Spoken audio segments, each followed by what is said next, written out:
All right. Hey there, and welcome to this episode. My name is Matt Cotty, and I'm a licensed clinical social worker and the founder of Restored Minds. And today I'm going to talk about just the simple question of, are you getting in your own way? Or really looking at, where are you getting in your own way? And when it comes to this process of recovering from OCD and anxiety.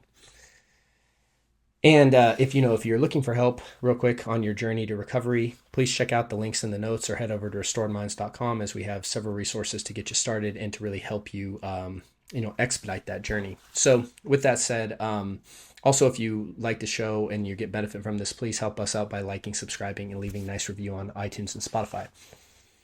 So let's go back to the question of the day of, where are you getting in your own way? And the answer to this question, it might be simpler to figure out than you think, because a lot of times you're like, well, Matt, if I knew where I was getting in the way, like, I would change that, right? And obviously, yeah, you know what I mean. Like, of course you would, because like we're oftentimes not consciously sabotaging our own recovery. In fact, very opposite. We're often working so hard on it that we paradoxically prevent it or delay it dramatically. And the key to figuring out this question is just simply asking yourself, where am I working really, really hard on this? What am I trying to consciously accomplish really, really badly? You know? Because that oftentimes is where you're getting in the way. You see, what I've realized about recovery is, and again, I've made all the mistakes you can make. So this is not like by any means a jab at anyone, or a condemning of anything you're doing, because I did it all. But what I've realized about recovery is that your body naturally knows the process to recovery. When you cut your finger on your hand, for the most of us, we trust our body to heal. And we don't do any, you don't ever make your finger heal, right? Like, think about it. You cut your finger, you don't consciously look at it and try to make the cells heal your finger. There's an intuitive intelligence, a divine intelligence in your body that naturally knows what it's doing. That while you sleep, right? While you're off doing whatever, it's still healing.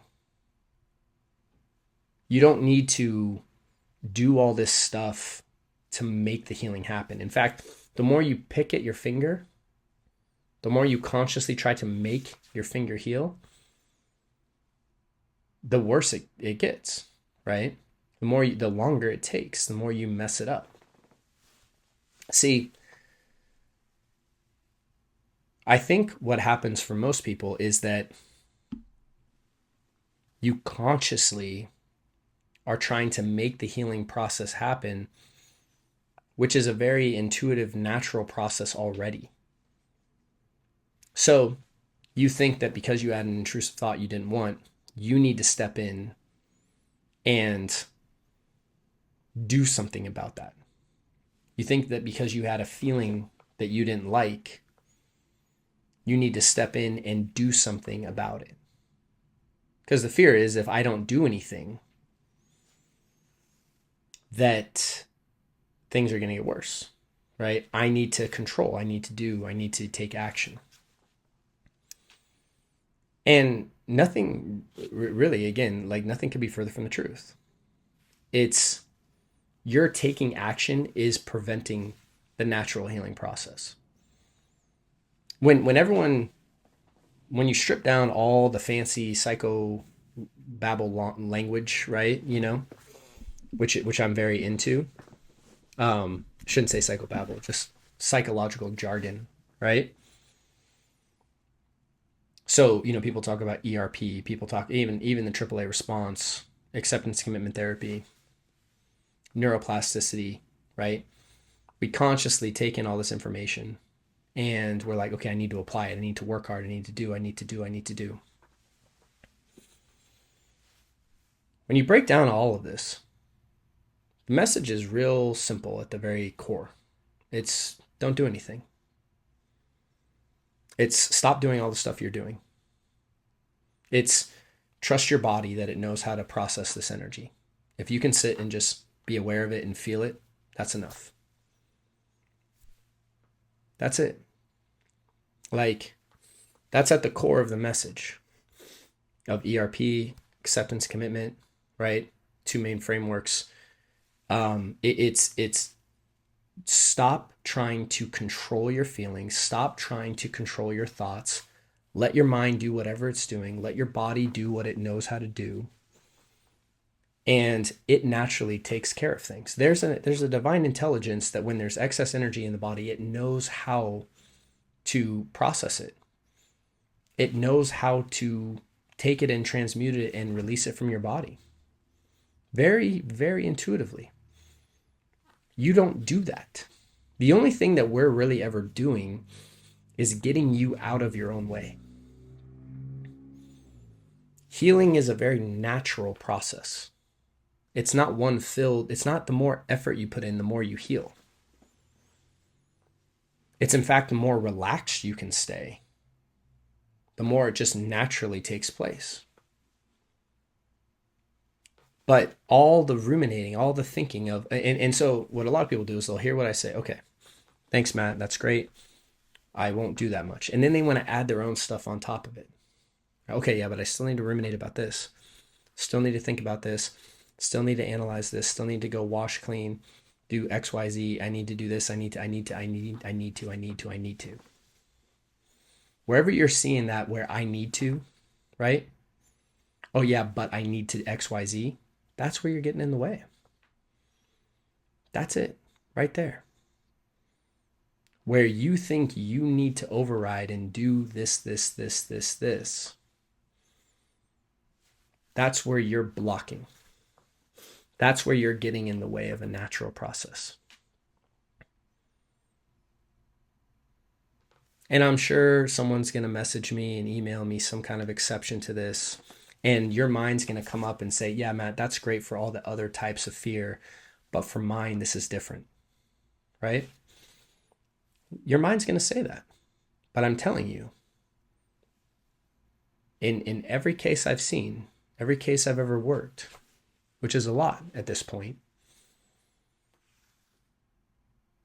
it's never a unique situation. That person's fear is never the one that actually needs to be ruminated about or analyzed or fill in the blank with whatever they think they need to do. Your doingness, for the most part, is what is preventing your recovery. Because your doingness is a direct reflection of your natural distrust that you experience. When you cut your finger, you trust your finger to heal for the most part. You look at it and you go, you know what? It knows what it's doing. So you don't meddle with it. You let it run its course and it heals. With anxiety, with feelings, with all that, you have a natural distrust that comes up that if I don't do something about it, it's going to get worse. Something terrible is going to happen, right? All this stuff. That's why I talked about in the last episode, the fear of feeling feelings is at the crux of what keeps most people stuck. And this is the same kind of point here is where are you getting in your own way?